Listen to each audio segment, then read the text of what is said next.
Jadi kalau kita mau menghadirkan Kanjeng Nabi sekarang ini tuh bisa, dan sudah ada contohnya.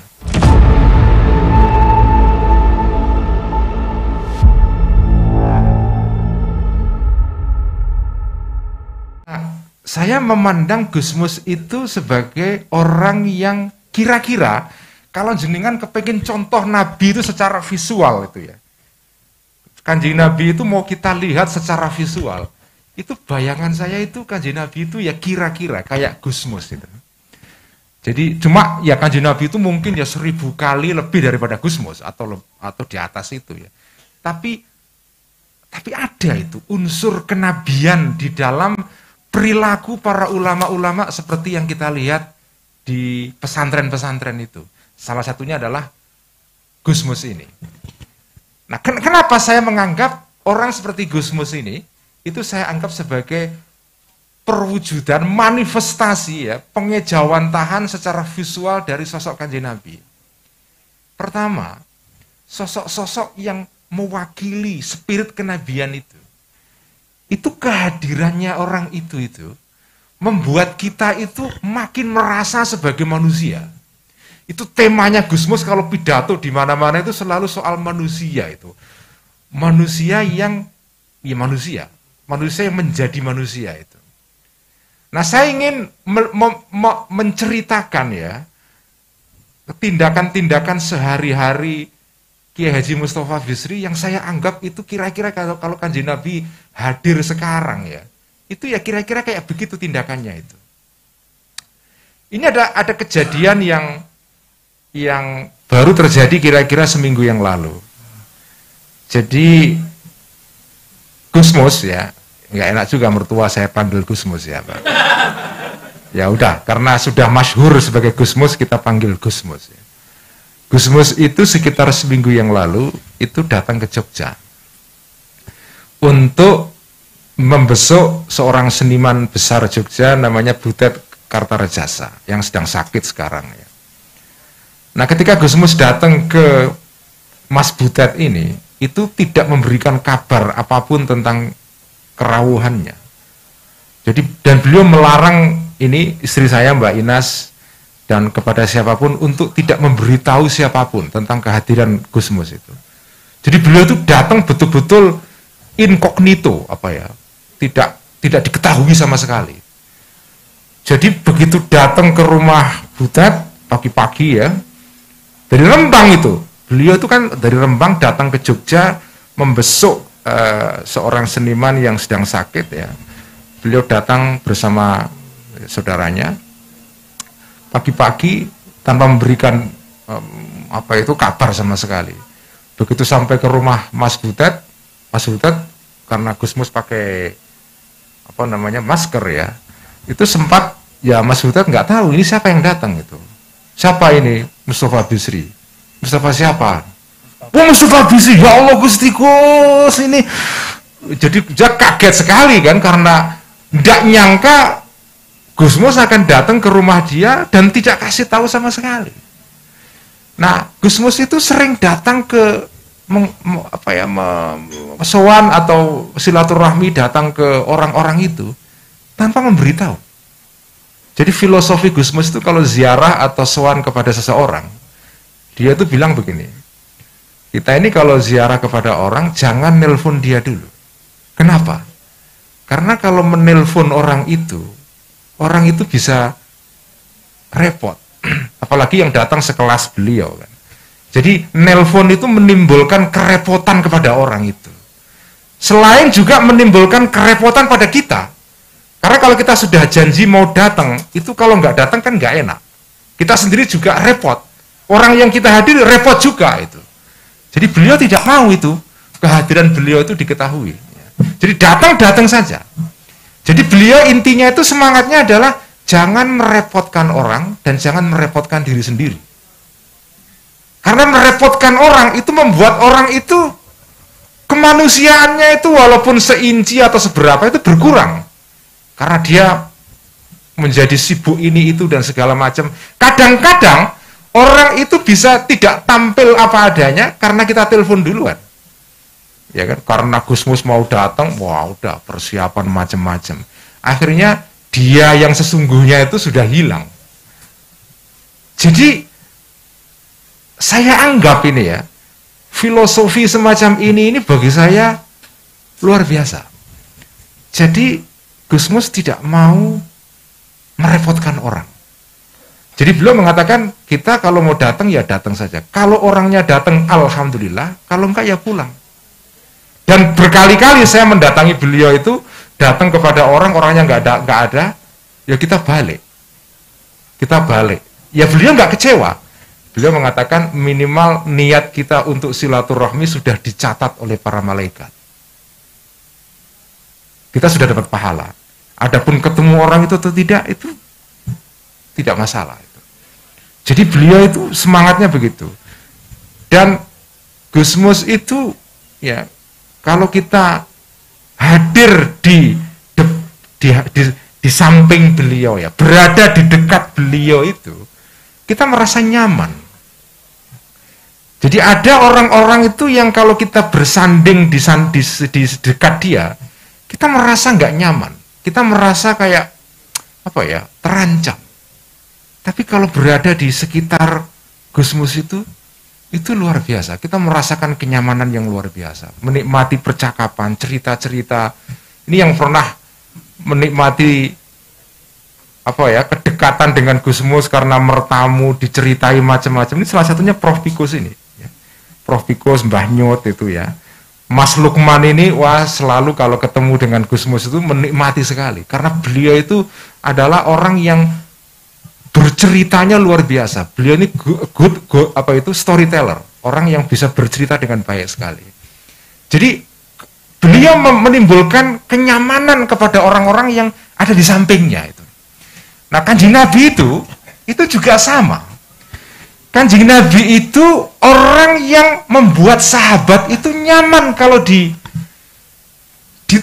dirawui, disowani itu nyaman sekali. Karena itu ruang tamunya Kanjeng Nabi itu open house sepanjang saat. Jadi Kanjeng Nabi itu nggak pernah mengenal jadwal waktu. Sampai ada ayat dalam Al-Quran yang turun kepada Kanjeng Nabi dalam surat Al-Ahzab itu, yang memperingatkan para sahabat ya, wahai para sahabat, kamu kalau mertamu atau sowan kepada Kanjeng Nabi, ya sudah, kalau dikasih wedang, dikasih jajanan, ngobrol sebentar, selesai pulang. Jangan terus ngobrol berlama-lama. Dalam Al-Quran dikatakan wala musta'nisina li hadits. Inna dzalika yu'dzin Nabi. Itu membuat Kanjeng Nabi jadi nggak enak karena beliau juga punya privacy. Tetapi ayat dalam surat Al-Ahzab ini sebetulnya menggambarkan Kanjeng Nabi itu orang yang membuat orang itu enak kalau jagongan bersama beliau itu. Ruang tamunya itu rame terus.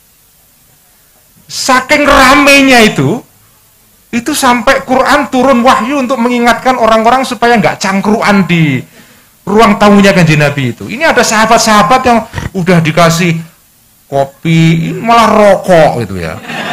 Rokok berlama-lama, ngobrol. Ini, tapi Kanjeng Nabi senang saja. Kanjeng Nabi senang saja. Nah, beda dengan Sayyidina Umar.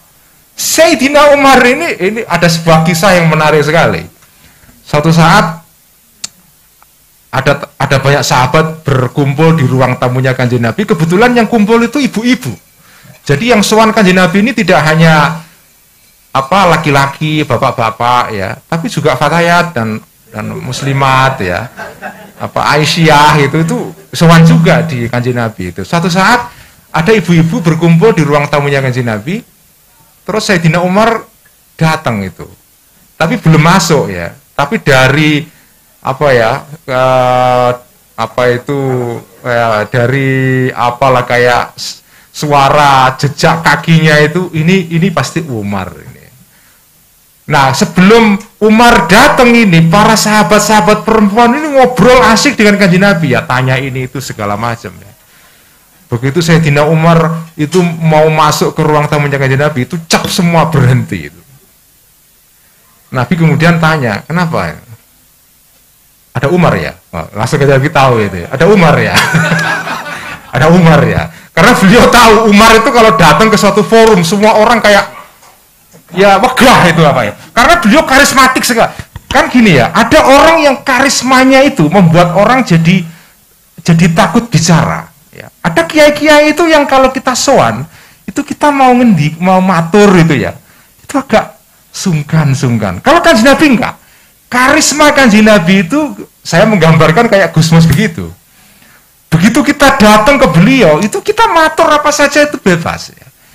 Sayyidina Umar beda, karismanya ini model kiai yang kalau kita hadir ke depan beliau itu kita sungkan bicara karena ya takut ya. Itu salah satu contoh kiai seperti ini, kiai saya sendiri, Kiai Sahal Mahfud. Kiai Sahal itu kiai yang membuat kita jadi agak ketakutan dan dredeg ya. Karismanya itu begitu, ya beda-beda ya. Tapi itu juga karisma yang bukan berarti kalau kiai itu seperti itu bukan warisi Kanjeng Nabi, enggak ya. Cuma sifat Kanjeng Nabi itu kalau kita berada di dekat beliau itu membuat kita enak dan ngobrol dan santai sekali. Itu digambarkan dalam sebuah hadis tadi itu, betapa orang itu menikmati pembicaraan dengan Kanjeng Nabi. Begitu ada Sayyidina Umar datang, mereka diam semua. Nah, saya kalau melihat ruang tamunya para kiai-kiai itu di pesantren terutama ya, itu kan ruangnya terbuka ya. Datang kapan saja kita bisa itu, nggak perlu ada janjian itu, nggak ada itu datang ke kiai kok janjian dulu. Meskipun kiai modern sekarang agak beda. Sekarang kiai modern juga mengenal jam-jam praktek ya. Ada jam praktek sekarang. Nah, Kanjeng Nabi nggak mengenal itu. Nah, itu kiai-kiai itu begitu. Nah, yang saya lihat dari dekat itu adalah ya orang seperti Gusmus itu. Jadi kalau mau melihat Kanjeng Nabi visualnya itu ya, bagaimana coraknya, kira-kira ya jenengan lihat Gusmus itu dikalikan 1000 aja atau 2000 ya, itu Kanjeng Nabi itu. Karena begitu kita datang ke beliau merasa kita ini mendapatkan ketenangan ya. Dan pesan-pesannya itu juga pesan-pesan yang menimbulkan ketenangan itu. Jadi makanya kalau saya kira kok gampang sekali ya menengarai ulama itu pewaris Nabi atau tidak ya. Saya kira kok, saya agak yakin ini benar definisi saya ini. Kalau ulama itu pesan-pesannya menimbulkan ketenangan, itu pewaris Nabi itu. Tapi begitu pesan-pesannya itu menimbulkan ancaman, ketakutan, kegalauan, bahkan kecemasan di masyarakat, saya kok nggak yakin Nabi begitu. Nggak yakin Nabi begitu itu. Nah, ulama-ulama Nusantara di Jawa, di tempat-tempat lain itu ya, itu punya sifat-sifat seperti ini ya. Salah satunya Gusmus, Mbah Maimun Zubair itu begitu itu. Kalau di Arab sekarang ini salah satu ulama yang jadi jagoan saya adalah Habib Ali Al-Jufri. Itu kalau jenengan lihat pidatonya, itu pesannya itu merangkul. Ya, merangkul, menenangkan dan seterusnya. Membuat orang punya harapan. Membuat orang tidak terpecah belah, bersatu itu. Itulah saya kira sosok Kanjeng Nabi itu. Nah, sekarang ini kita ini membayangkan Kanjeng Nabi, sebagian orang itu membayangkan Kanjeng Nabi itu beda. Kanjeng Nabi itu seolah-olah dibayangkan orang yang sepanjang hidupnya itu urusannya misalnya ya, urusannya itu halal haram saja. Itu pasti enggak itu. Saya enggak yakin Kanjeng Nabi begitu. Tentu saja Kanjeng Nabi ini Nabi yang datang membawa syariat, membawa hukum, membawa aturan moral, ya, halal haram dan seterusnya. Tetapi beliau hidupnya itu tidak ngurusi halal haram. Sepanjang saat itu tidak begitu. Ya, beliau kadang-kadang ditanya soal halal haram. Tapi beliau itu juga di saat-saat yang lain berbicara mengenai soal kemanusiaan misalnya. Dan itulah yang kita lihat di dalam perilaku tokoh-tokoh Islam, para kiai ulama yang kita lihat, yang saya lihat secara pribadi ya, yaitu di pondok-pondok pesantren itu begitu. Jadi kalau kita mau peringatan Maulid Nabi, ya, peringatan Maulid Nabi, dan kita kan punya kecintaan yang luar biasa kepada Kanjeng Nabi.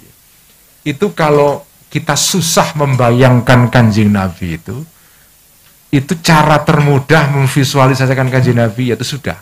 Lihat saja para kiai-kiai itu. Kira-kira Kanjeng Nabi itu ya begitu. Kira-kira begitu. Jadi kalau kita mau menghadirkan Kanjeng Nabi sekarang ini tuh bisa. Dan sudah ada contohnya. Cuma kita ini kadang-kadang lupa itu bahwa Kanjeng Nabi itu punya pewaris. Kita lupa itu. Pewaris itu. Dan kita bisa melihat Nabi itu ya di situ. Lihatlah perilaku-perilaku mereka itu. Itulah yang bisa saya sampaikan sebagai pengantar percakapan Kang Mas Hairul Salim ya. Terima kasih.